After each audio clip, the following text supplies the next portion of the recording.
Knowledge corner YouTube চ্যানেলে সবাইকে আমি স্বাগত জানাই।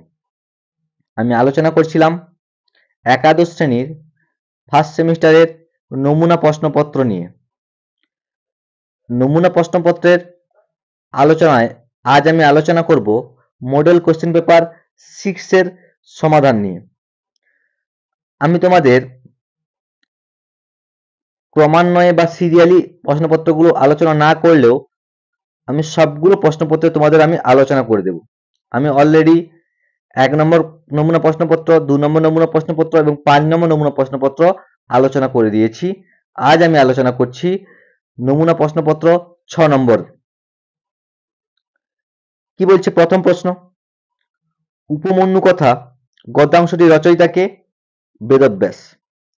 উপমন্যু কিভাবে জীবন ধারণ করত? না ভিক্ষা করে।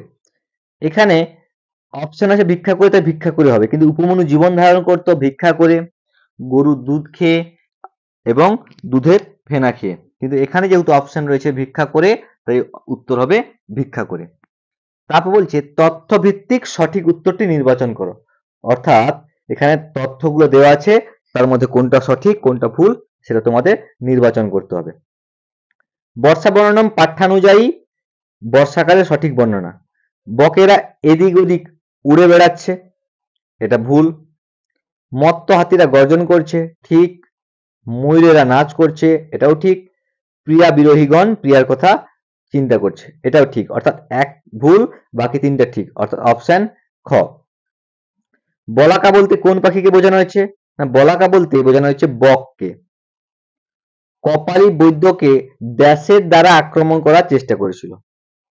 নখ ও দাঁতের দ্বারা। কপালীর বাড়ির পরিচারিকাকে? না পরিচারিকা হচ্ছে কে? না মন্থরা, আর পরিচারক ছিল পঙ্গুরাম। সঠিক ঘটনাক্রম বেছে নাও। ঋষি আয়ধ্যৌমের 3 শিষ্য ছিল। উপমন্যু ভিক্ষার দ্বারা জীবন ধারণ করতেন। উপমন্যু গুরুর নির্দেশে গোচারণে গিয়েছিলেন। আকন্দ পাতাগুলি ছিল খার, কটু ও উষ্ণ। ঋষি আয়ধ্যৌম গুরুকে নিবেদন না করে পিষ্ট খেয়েছিলেন। অশ্বিনী কুমার দ্বয়ের আশীর্বাদে উপমন্যু শ্রেয় লাভ করেছিল। তাহলে এখানে প্রথম হবে কোনটা? একেরটা প্রথমই হবে। তারপর বলছে 3-এরটা 2। তারপর উপমন্যু ভিক্ষা দ্বারা জীবন ধারণ করতো, এটা 3। তারপর হবে আকন্দ পাতাগুলো ছিল কেমন? খার, কটু, উষ্ণ, 4।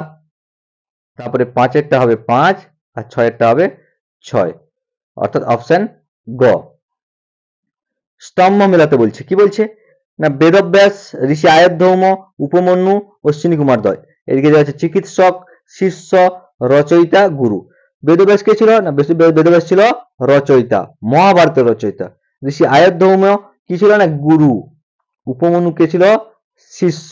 আর অশ্বিনী কুমার দ্বয় চিকিৎসক, অর্থাৎ অপশন ক। সঠিক রেখাচিত্রটি বেছে নাও। অর্থাৎ এখানে কোন রেখাচিত্রটা সঠিক হবে সেটা তোমাদের উল্লেখ করতে হবে। পাঠ্যাংশে উল্লিখিত ময়ূরবাচক শব্দগুলি কি? না ময়ূরবাচক শব্দ গজেন্দ্র, নীলকণ্ঠ, প্লবঙ্গ। নীলকণ্ঠ একমাত্র ময়ূরবাচক শব্দ, কিন্তু প্লবঙ্গও নয় আর গজেন্দ্রও নয়, তাই এটা হবে না। তারপরে বলছে কি না বলছে বরহীন, নীলকণ্ঠ, শিখিন। বরহীন মানে ময়ূর, নীলকণ্ঠ মানেও ময়ূর, শিখিন মানে ময়ূর, অর্থাৎ এটাই হবে। তা বলছে কিষ্কিন্ধা কাণ্ডের কততম স্বর্গে বর্ষার বর্ণনা রয়েছে? 28তম স্বর্গে। বিবৃতি দেওয়া আছে, তার কারণ খুঁজতে হবে। গরম লোহার শলাকা দিয়ে কপালীর কুকুরে কামড়ানোর ক্ষতস্থান পুড়িয়ে দিতে হবে। এই কথা বলেছিল কে? না এই কথা বলেছিল বৈদ্য। কারণ কি? না কপালীর মুখের কোনো কথা নেই, তার বিকার লক্ষণ ক্রমশ বৃদ্ধি পাচ্ছে। যখন তার স্ত্রী দেখছিল যে কপালীর ঠোঁট নড়ছে কিন্তু কোনো কথা বেরোচ্ছে না, ঠিক সেই সময়ই বৈদ্য বা চিকিৎসক এই কথা বলেছিল যে গরম লোহা শলাকা দিয়ে কপালীর কুকুরে কামড়ানো ক্ষতস্থান পুড়িয়ে দিতে হবে। ভর্তি বলতে কাকে বোঝানো হচ্ছে? ভর্তি শব্দের অর্থ স্ত্রী, ভর্তি বলতে বোঝানো হচ্ছে এখানে রঙ্গিনীকে। উপমন্যুকে কে সকল বেদ স্মৃতিতে থাকার আশীর্বাদ করেছিল? গুরু। এটা ভুল করে কে অশ্বিনী কুমার দ্বয় লিখবে না, কারণ অশ্বিনী কুমার দ্বয় তাকে শ্রেয় লাভ করার কথা বলছিল, তার দৃষ্টিশক্তি দান করেছিল, কিন্তু বেদ স্মৃতিতে থাকার আশীর্বাদ করেছিল তার গুরু আয়ুর্ধৌম। মেঘের একটি প্রতিশব্দ কি? অম্বুধর। এছাড়াও রয়েছে বাড়িধরা, ঘনা, বলাহক। কে বৈদ্যকে ডাকতে গিয়েছিল? না মন্থরা। স্তম্ভ মেলাতে দিয়েছে সন্ধি থেকে। চ্যুত সন্ধির উদাহরণ কি? তৎযুক্ত শিব, তৎশিব। সবর্ণদীর্ঘ, বিদ্যাযুক্ত অর্ণব, বিদ্যার্ণব। আকার বা অকারের পরে আকার বা অকার থাকলে আকার হয়, বিদ্যার্ণব। চ্যুত সন্ধি অর্থাৎ তৎযুক্ত হচ্ছে টঙ্কনম, অর্থাৎ ত বর্গের স্থানে ট বর্গ। গুণ সন্ধি, তবযুক্ত ইচ্ছা, অকার বা আকারের পর হ্রস্ব ইকার বা দীর্ঘ ইকার থাকলে একার হয়, তবেচ্ছা, অর্থাৎ অপশন গ। বৃদ্ধি সন্ধির ক্ষেত্রে নিম্নলিখিত কোন নিয়মটি সঠিক? বৃদ্ধি সন্ধির নিয়ম কি? অকার বা আকারের পরে হ্রস্ব একার বা ঐকার থাকলে ঐকার হয় এবং অকার বা আকারের পর ওকার বা ঔকার থাকলে ঔকার হয়। এখানে হবে অযুক্ত ঔ সমান ঔ। 18 দাগ কি বলছে? শূন্যস্থান পূরণ। মত্তা হলো কি? না মতি শব্দের ড্যাশ বিভক্তির ড্যাশ বচনান্ত রূপ, পঞ্চমী বিভক্তির এক বচনের রূপ। নিম্নলিখিত কোন বিকল্পটি সঠিক নয়? অর্থাৎ চারটার মধ্যে তিনটে সঠিক, একটা সঠিক নয়। না একক ক্লিবলিঙ্গ শব্দের তৃতীয় এক বচন একেন, ঠিক। দ্বি শব্দের স্ত্রীলিঙ্গ শব্দের পঞ্চমী দ্বিবচন দাভ্যাম, এটাও ঠিক। একক পুংলিঙ্গ শব্দের চতুর্থ এক বচনে একস্বই, এটা ভুল। দ্বি পুংলিঙ্গ শব্দের ষষ্ঠী দ্বিবচনে দয়, এটা ঠিক। তাহলে এখানে অপশন হবে গ। আবার দিয়েছে সত্য মিথ্যার বিকল্প।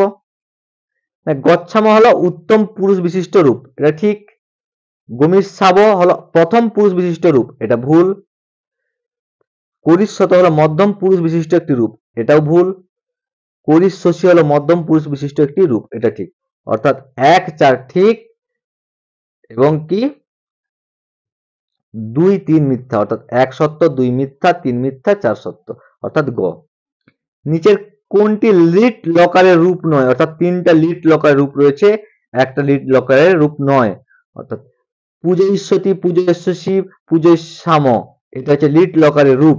এখানে নয় হচ্ছে পূজয়াম। সত্য মিথ্যার বিকল্প বাঁচতে বলছে।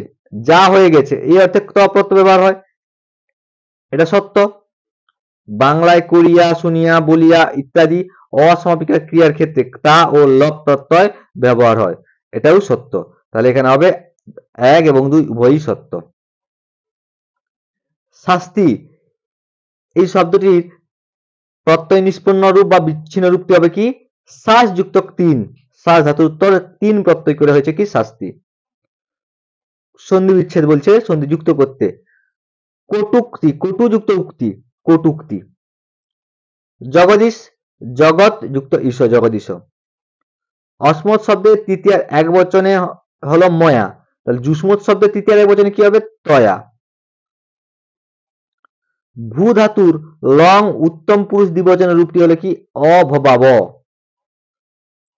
এবং বহুবচনের রূপ অভবাম। 28 নম্বর প্রশ্ন কি বলছে?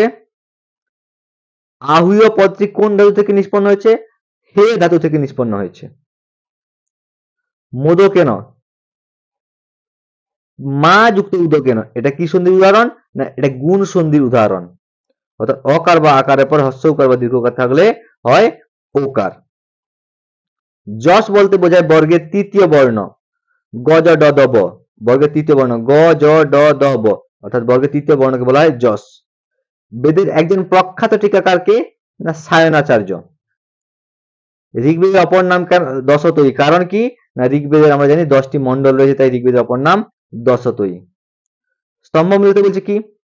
না তামিল, প্রাকৃত, হিন্দি, কন্নড় কোন ভাষায় কোন রামায়ণটা লেখা হয়েছে? রাবণ বহ, কম্ব রামায়ণ, তোরবেয় রামায়ণ, রামচরিত মানস। আমরা জানি রামচরিত মানস লেখা হয়েছে কোন ভাষায়? না হিন্দি ভাষায়। তা বলছে কি? তামিল ভাষায় লেখা হয়েছে কি? কম্ব রামায়ণ। প্রাকৃত ভাষায় লেখা হয়েছে রাবণ বহ এবং কন্নড় ভাষায় লেখা হয়েছে কি? না তোরবেয় রামায়ণ, অর্থাৎ অপশন ক। রামায়ণের একটি ভাগকে কি বলা হয়? একটি ভাগকে বলা হয় কাণ্ড। এই নিয়ে রামায়ণে মোট 7টি কাণ্ড। সঠিক ক্রমটি বাঁচতে বলছে। মিত্রপ্রাপ্তি, মিত্রভেদ, অপরীক্ষিত কারক, লব্ধ প্রণাশ, কাকলিকিয়ম। এটা পঞ্চতন্ত্রের 5টা তন্ত্র দেওয়া আছে। কি হবে? মিত্রপ্রাপ্তি, প্রথম হবে কি মিত্রভেদ, তারপরে মিত্রপ্রাপ্তি, কাকলুকীয়, লব্ধপ্রণাশ, অপরীক্ষিত কারক। অর্থাৎ 2, 1, 5, 4, 3, 2, 1, 5, 4, 3 অর্থাৎ ক। হিতোপদেশের রচয়িতা কে? না নারায়ণ শর্মা। গীতিসু অংশটিকে কোন বেদকে নির্দেশ করেছে? গীতিসু সামাখ্যা। গীতিসু সামাখ্যা অর্থাৎ যে বেদ গীতাকারে বা গানাকারে গাওয়া হয় তাকে বলা হয় সাম, অর্থাৎ সামবেদকে বলা হয়েছে। সামবেদের আরণ্যকটি কি? না সামবেদের দুটি আরণ্যক রয়েছে, তার মধ্যে একটি হলো কি ছান্দোগ্য আরণ্যক। রামায়ণের তৃতীয় কাণ্ডের নাম কি? না রামায়ণের তৃতীয় কাণ্ডের নাম হলো কি অরণ্যকাণ্ড। কার চিত্ত বিনোদনের জন্য কথাশরীর সাগর রচিত হয়? অর্থাৎ সূর্যমতির চিত্ত বিনোদনের জন্য কথাশরীর সাগর রচিত হয়। এই মডেল কোশ্চেন পেপার 6 এর উত্তর সহ আলোচনা প্রত্যেকে বুঝতে পেরেছো। পরবর্তী দিন আমি নিয়ে আসছি আরো একটি নমুনা প্রশ্নপত্রের আলোচনা নিয়ে। আশা করি আজকের এই ভিডিওটা প্রত্যেকে বুঝতে পেরেছো। বুঝতে পেরে থাকলে লাইক, কমেন্ট এবং শেয়ার করে দিও। চ্যানেলে নতুন হলে সাবস্ক্রাইব করে দিও। এবং আগের যে নমুনা প্রশ্নপত্রের আলোচনাগুলো তোমরা এই ভিডিও ডেসক্রিপশন বক্সে অবশ্যই পেয়ে যাবে।